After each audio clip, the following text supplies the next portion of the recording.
السلام علیکم ناظرین، میں آصف خان ہوں۔ آپ یوٹیوب چینل دیکھ رہے ہیں۔ ایسا لگ رہا ہے کہ آئینی ترمیم کے بعد صورتحال غیر متوقع طور پر سیاسی اتحاد کے منشا کے مطابق نہیں بن پا رہی۔ 13 رکنی جوڈیشل کمیشن میں حکومتی اتحاد کی اکثریت ہونے کے باوجود بھی سپریم کورٹ کے 2 سینئر ترین ججز کے غیر متوقع موجودگی نے پورے سیاسی کھیل کا جو رخ ہے وہ بدل دیا ہے، اور سیاسی اتحاد کے اندر بے چینی اس طرح بھی کیفیت جو ہے وہ طاری کر دیا ہے۔ جوڈیشل کمیشن کا سربراہ چیف جسٹس ہوں گے، اور پریکٹس اینڈ پروسیجر ایکٹ کے مطابق ججز کمیٹی کی اکثریت 2 سینئر ججز یعنی جسٹس منصور علی شاہ صاحب اور جسٹس منیب اختر صاحب کے پاس جو ہے موجود ہے، اور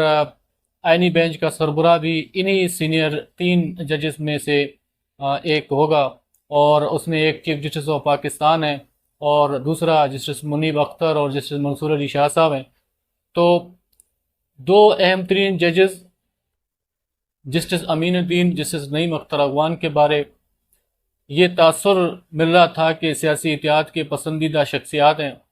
ایک تو وہ کسی اہم عہدے پر فائز نہیں ہو پائے، اور پھر ان 2 ججز نے مخصوص نشستوں کے اکثریتی فیصلے کے حوالے سے جو اقلیتی اختلافی نوٹ میں جو لکھا تھا، اور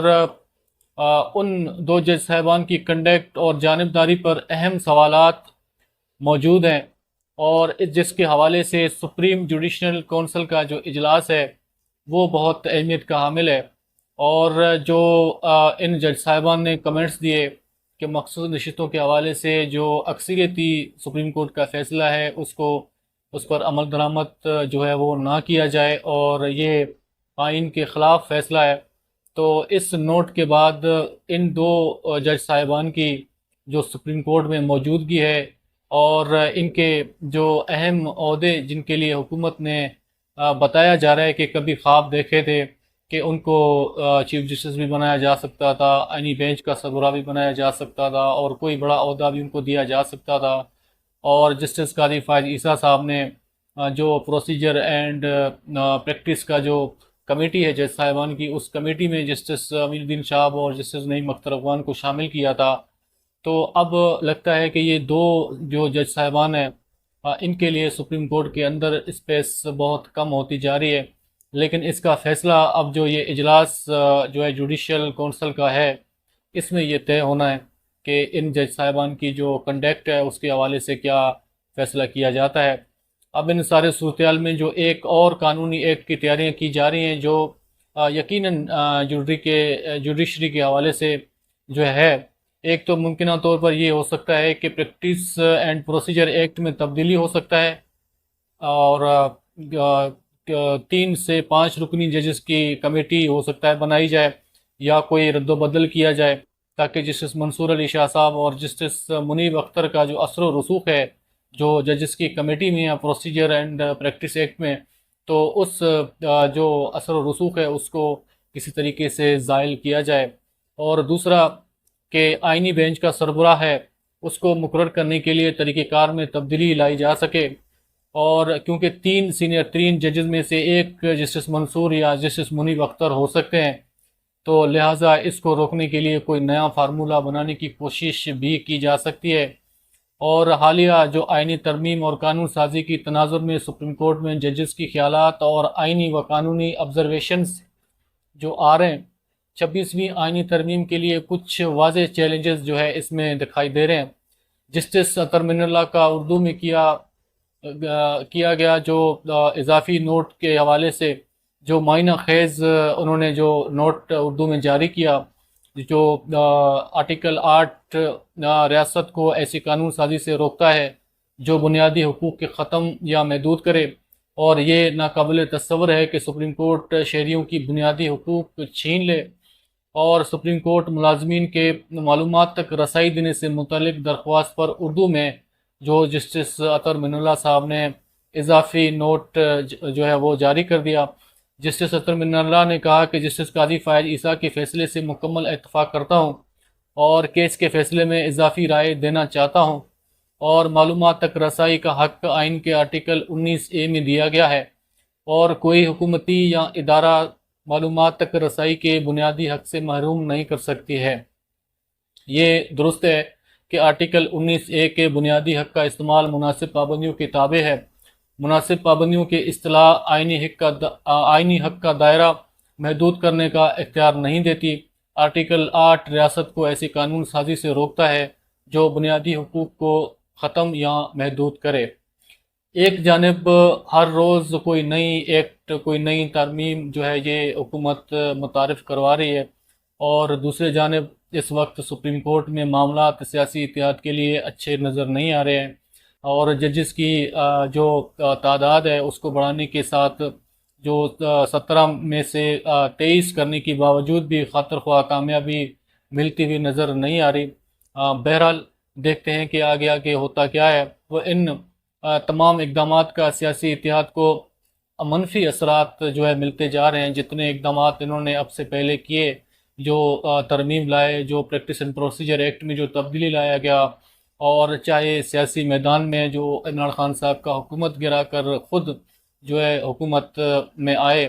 تو تمام لحاظ سے سیاسی میدان میں بھی ناکامیوں کا سامنا ہے، اور جوڈیشنری بھی ناکامیوں کا سامنا ہے،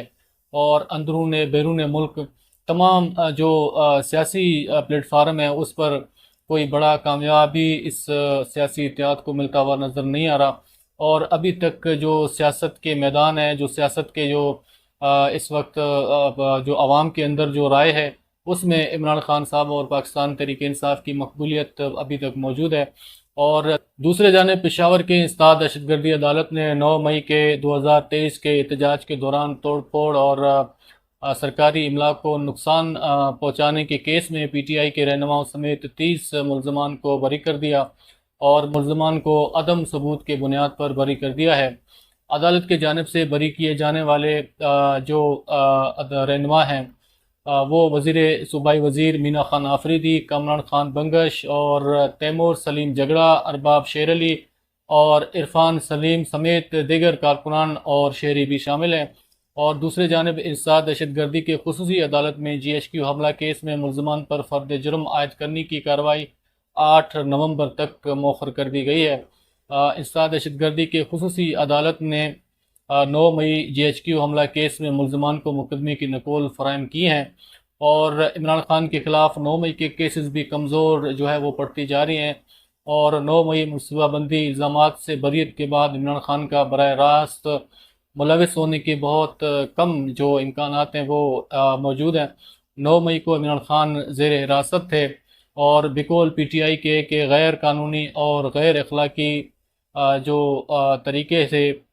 سابقہ وزیر اعظم کو احاطۂ عدالت سے گرفتار کیا گیا تھا۔ جو ہوا وہ سب غیر متوقع اور عوامی رد عمل کے طور پر ہوا ہے، اور پی ٹی آئی نے اس حوالے سے جوڈیشل کمیشن کی جو مطالبات ہیں وہ بھی کیے تھے، اور جو فوٹیجز ہیں، جو اس 9 مئی کے جو واقعات کے جو فوٹیجز ہیں اس کو بھی منظر عام پر لانے کی جو مطالبات ہیں وہ بھی پاکستان تحریک انصاف نے کیے ہیں۔ اور بقول پاکستان تحریک انصاف کے اور ان کے لیڈران کے کہ 9 مئی پاکستان تحریک انصاف کے خلاف ایک سازش تھی، اور 9 مئی کے جو نقصانات ہیں وہ سب سے زیادہ پاکستان تحریک انصاف کو ہوئے ہیں۔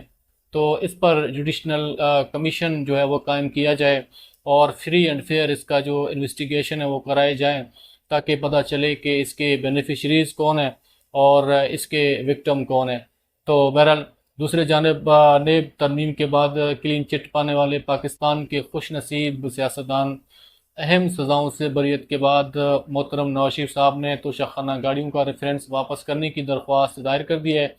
اور اب اس درخواست میں بھی نواز شریف صاحب کو